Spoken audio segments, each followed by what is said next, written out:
Hello, welcome to our YouTube channel. Today we're joined by our senior fellow, Dr. Stephen McCabe. So Steve, the Bank of England has said Britain's economy is recovering more quickly than initially feared from the coronavirus pandemic as consumer spending rises. So is this all good news for the economy then? Well, on the basis of what the Bank of England is saying, it is, yes. Certainly in comparison to what the Office of Budget Responsibility was saying, which was a 14% dip in GDP, gross domestic product, and the unemployment they were predicting would reach, would equal the sort of the worst it was in the 1980s, which in May 1982 was 11.9%, and they were saying it could be as high as 13%. The reality is we don't know, and I suppose what has to be said is we hope that sort of the Bank of England are calling this right. I mean, what we've got are a lot of sort of things in the sort of the system, such as the sort of the scheme where, of course, people are going out to eat, which of course is to encourage people to sort of to go into restaurants and go to the city centres, which of course have been very deserted due to lockdown.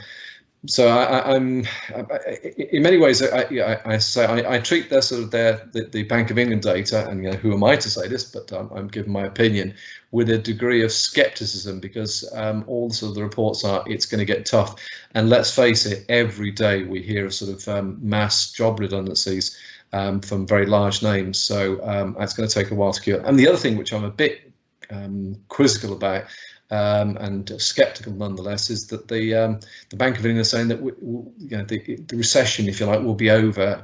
We'll be back to a kind of normality by the end of 2021, i.e. the end of next year. Not many people are saying that. And of course, the other thing to just point out is they were assuming that we won't get a second wave of COVID-19. Well, we're seeing that already. And the other important aspect is that there will be a free trade agreement by the end of the year.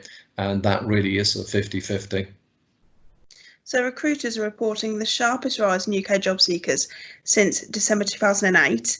So what actually are the latest numbers in terms of the unemployed in the UK then? And how long do you think it could actually take to truly recover from this? And do you think it could be similar to 2008, or could it actually end up becoming much worse?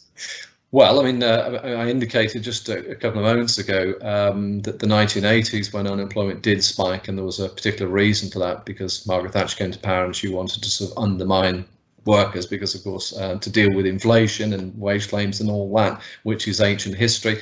2008, the reality actually of 2008 is that unemployment didn't go up. It was one of those peculiarities that sort of we had a banking crisis and we had austerity to sort of to pay for it, which impacted upon people. Wage rates didn't go up, but prices did. So therefore people became poorer. And of course, austerity also impacted upon communities or disadvantaged communities.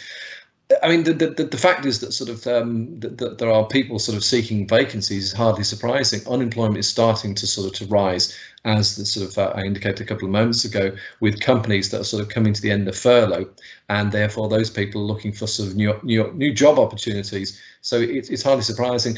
Will it be as bad as 2008? Well, I mean, I've just indicated, I think it'll be as bad as the 1980s, or that's the sort of the view of many, including the OBR, and they're highly respected.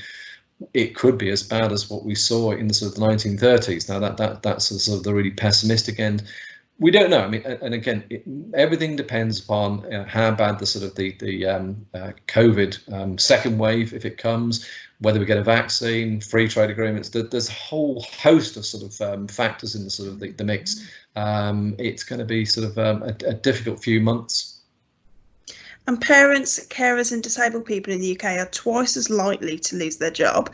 A Citizens Advice report states that 1 in 4 disabled people are currently facing redundancy, which is, really terrible news, really. What more do you think actually needs to be done to actually support the likes of parents, carers and disabled people throughout this crisis then?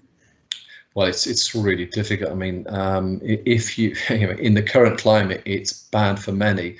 But if you have that additional burden and disability, then of course it just magnifies the sort of difficulties. I mean, in any decent society, I mean that the measure is of the best societies how they look after their weakest, and those who perhaps, as I say, have particular burdens should be sort of the ones that we target and give greater assistance to. I mean, what we need, of course, is sort of the likes of Remploy which went out of business in effect because, of course, they found it very difficult placing people in sort of jobs to sort of get them back into sort of into work, doing useful sort of things, because, of course, that's much better than having people sit at home on benefits. But hey, the simple answer is more money, more resources. In the current crisis, loads of people are going to be looking out for their own existence. It's difficult to know where it will come from. I just hope it's not as bad as some are predicting. Thanks for joining us, Steve.